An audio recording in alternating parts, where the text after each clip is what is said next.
உங்கள் அனைவருக்கும் வணக்கம். நாங்கள் ஜோதிடர் குபேந்திரன். நம்ம கிரக பரிகார வரிசையில் அடுத்தது பார்த்தீங்கன்னா சுக்கிரன். யார் ஒருத்தங்க ஜாதகத்தில் சுக்கிரன் பலவீனமாக இருந்து தசையை நடத்தும் போது உங்களுக்கு கண்டிப்பாக ஒரு கெடுபலன் தான் ஏற்படுத்துவார். ஏன்னா சுக்கிர தசை பார்த்தீங்கன்னா 20 வருஷம் அது. நீண்ட வருடங்கள் நீடிக்கிற தசை அது. அதனால் இந்த சுக்கிரனை நீங்கள் கொஞ்சம் கொஞ்சம் சாந்தப்படுத்தணும். அதுக்கெல்லாம் என்ன வழினா, ஏலக்காய் இருக்குங்களா, பச்சை கலர் இருக்குமா ஏலக்காய், ஏலக்காயை கொஞ்சம் நல்லா பொடி பண்ணி வச்சுக்கோங்க. தினசரி குளிக்கிறச்ச அது அந்த ஏலக்காயில் ஒரு 1/4 ஸ்பூன் அளவுக்கு எடுத்து முன்னாடியே குளிக்கிறதுக்கு ஒரு அரை மணி நேரத்துக்கு முன்னாடியே போட்டு ஒரு பக்கெட்டில் தண்ணி பிடிச்சி அதில் போட்டு நல்லா கலந்து வச்சுக்கோங்க. நல்லா கலந்து வச்சுக்கிட்டு அந்த தண்ணியை குளிச்சுட்டு வாங்க. தினசரி குளிச்சுட்டு வாங்க. ஒரு 48 நாள், வருடத்துக்கு ஒரு 48 நாள் செய்யலாம். இல்லை டெய்லி செஞ்சாலும் செய்யலாம், இந்த தப்பு இல்லை, நல்லது தான். சரிங்களா?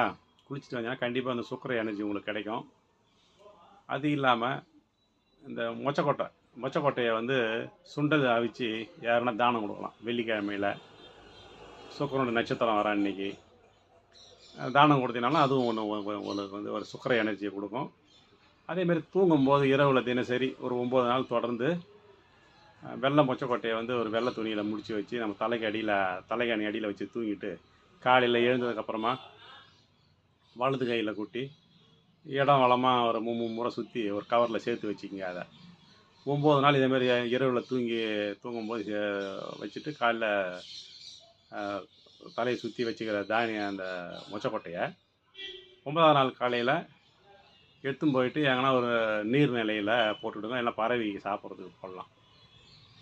போட்டுட்டு வந்துட்டிங்கன்னா கண்டிப்பாக சுக்கிரனுடைய எனர்ஜி உங்களுக்கு நல்லாயிருக்கும். அது கண்டிப்பாக இது அனுபவமாக உண்மை தான். அதெல்லாம் சரிங்களா? நிறைய பேருக்கு சொல்லி தான் அதெல்லாம் நிறைய கொஞ்சம் ரிலீஃப் கிடைக்குது அவங்களுக்குலாம். சரிங்களா? இந்த பதிவு உங்களுக்கு பிடிச்சதுன்னா லைக் பண்ணுங்கள், ஷேர் பண்ணுங்கள். நன்றி, வணக்கம்.